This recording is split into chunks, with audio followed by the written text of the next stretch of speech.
Anda kembali bersama kami di Lunch Talk. Nah, kita akan kembali untuk bergabung dengan Suara Rakyat ya. Dan kali ini kita kembali bergabung dengan Mas Adi dari Jakarta. Selamat siang, Mas Adi.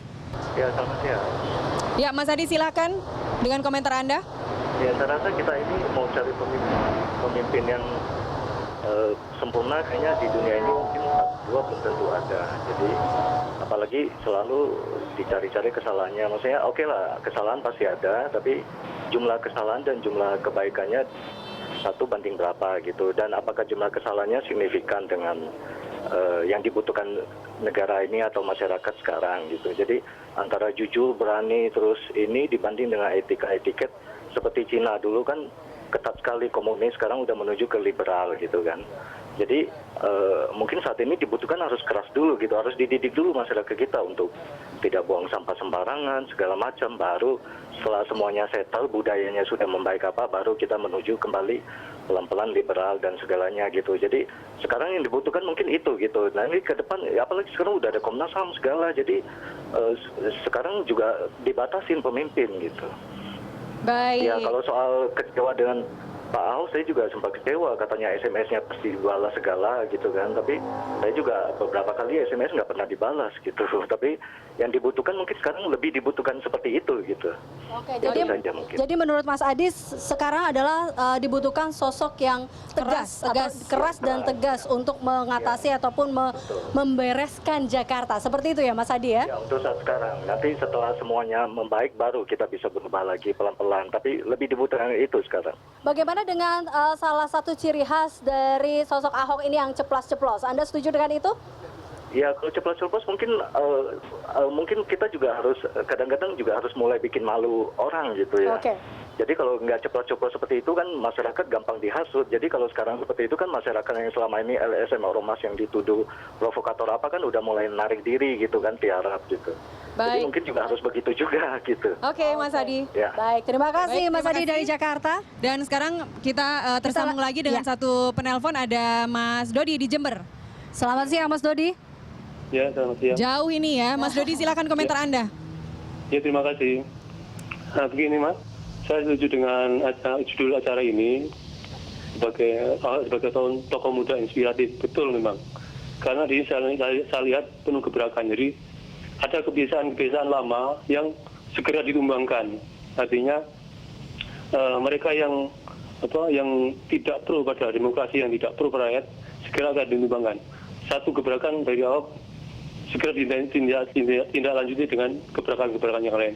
Dalam hal ini memang banyak yang terkaget-kaget. Seperti Pak ini, yang diwawancara ini termasuk orang yang terkaget-kaget, Mbak. Nah, jadi sudah biasa dalam suatu proses perbaikan itu ada yang terkaget-kaget, ada yang sudah bisa merasakan ini ada sesuatu yang baik. Oke, Mas Dodi, gebrakan dari Pak Ahok apa yang paling menurut Anda itu cukup membuat Anda sendiri terkaget dengan gebrakan itu? Yang menurut saya cukup terkaget itu keberanian beliau dalam menentang segala macam tindak yang akan melemahkan beliau, bahkan beliau menantang. Kalau seandainya nyawa saya, pernah saya dengarkan itu, nyawa saya yang harus melayang gara-gara saya mendengar, saya akan tempuh itu. Ya. Sebagai seorang muslim, saya terkagum-kagum itu. Kami yang muslim aja nggak seperti itu, tapi ini ada seorang tokoh non-muslim tapi sudah menjiwai. Jiwanya Nabi Muhammad itu ada di Ahok. Saya lihat di sini. Jadi dalam hal ini, Mas Dodi, Ahok Anda adalah sendiri tokoh KTP-nya tersebut. Jember Ya? apa Jakarta ini sebenarnya? Kenapa? KTP Anda Jember atau Jakarta ini? Di Jember saya. Jember ya, sayang sekali nggak bisa milih nanti. Nggak apa-apa. Baik, Saya Mas mendukung Dodi, doa terima dari jauh, Mbak. Baik, oke, kita terima satu dulu, satu lagi ada lagi. dari Tangerang. Ini ada Bapak Ridwan. Selamat siang Bapak Ridwan. Siang. Selamat siang. Ya, silakan. Silakan, Pak. Dengan komentar Anda. Iya, selamat siang. Saya tinggal di Tangerang. Saya dari Tangerang. Ya. Ya, kalau kita bandingin Tangerang itu berantakan sekali jalannya. Jadi kalau saya lihat cara Ahok memimpin itu sudah benar.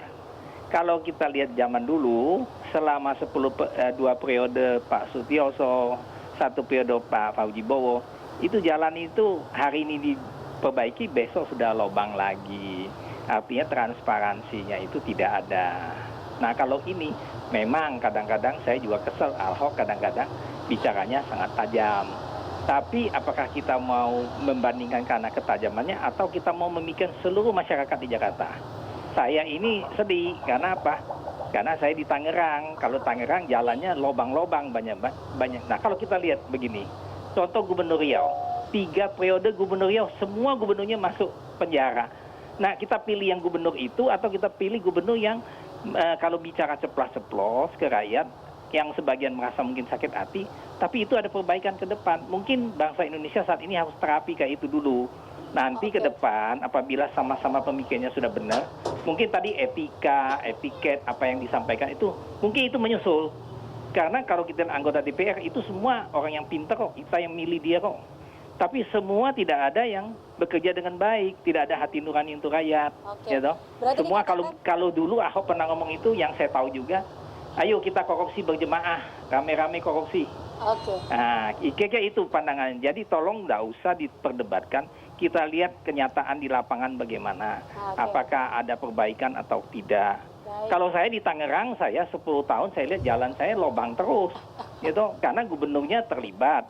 Nah sekarang wakil gubernurnya, bekas bintang film itu siapa, Rano Karno. Juga diam, nggak bisa. Karena apa? Sekeliling di bawah gubernur itu orangnya Ibu atur semua. Jadi tetap mesti cara lama dikerjakan. Baik. Itu kalau saya sampaikan. Baik Pak Ridwan, terima kasih atas komennya. Jadi ini sekali menelpon untuk memberikan komentar tentang DKI, tapi sampai ke kota atau kabupaten Tangerang. Tadi ada Jember dan juga Tangerang ya. Tapi kalau kita lihat hampir semua atau dari suara rakyat ini, baik dari Mas Adi, Mas Dodi sampai dengan Pak Ridwan tadi pun mengatakan bahwa mereka positif terhadap apa yang telah dilakukan oleh Pak Ahok. Ini dilihat dari leadership rule-nya. Kalau kita lihat straight to the point. Itu yang dikatakan, mungkin yang dibilang mungkin pecat ya kalau memang tidak bagus, kenapa harus disimpan, kenapa harus ada di birokrasi. Kita tahu bukan pada saat awal Pak Ahok juga datang ataupun memimpin DKI Jakarta, kita kenal dengan birokrasi yang efektif dan juga efisien hingga akhirnya dia melakukan beberapa perbaikan. Nah, Pak Emrus, Anda mengatakan seperti apa ini Pak Emrus? Saya setuju semua, tetapi jangan dilupakan pendekatan humanis. Pendekatan gitu ya. humanis, oke. Sekalipun tujuan kita baik, tapi cara menyampaikan saya melihat dari aspek komunikasi. Jadi misalnya gini, saya memimpin suatu kelompok sosial, ambil contoh kecil adalah rumah tangga, gitu ya. Saya penuhi semua kebutuhan mereka, tetapi omongan saya itu, saya marah-marahin, saya pecat, saya apa gitu ya, keluar yang tidak baik dari mulut saya. Apa yang terjadi terhadap anak saya? Gitu ya. Jadi maksud saya harus semua dipenuhi. Etika tidak bisa lepas dari interaksi antar manusia. Ataupun kalau disebut itu etiket, iya. Sopan santun, iya. Tidak terbayang oleh saya ketika kita berkomunikasi. Komunikasi itu jangan dilihat sebagai pesan antara komunikan dengan komunikator. Tetapi komunikasi dilihat dari lambang nonverbal. Artinya apa? Bahwa perilaku kita terkonstruksi melalui komunikasi. Kenapa Amerika liberal? Karena terkonstruksi melalui komunikasi. Kenapa negara kita misalnya korupsi terus? Karena lambang komunikasi menunjukkan orang koruptor di penjara, tempat tidurnya bintang 5. Jadi orang kan memaknai. Jadi komunikasi akan menimbulkan makna, makna akan mendorong drive akan membentuk culture, budaya. Jadi jangan dilihat komunikasi dari aspek yang kecil.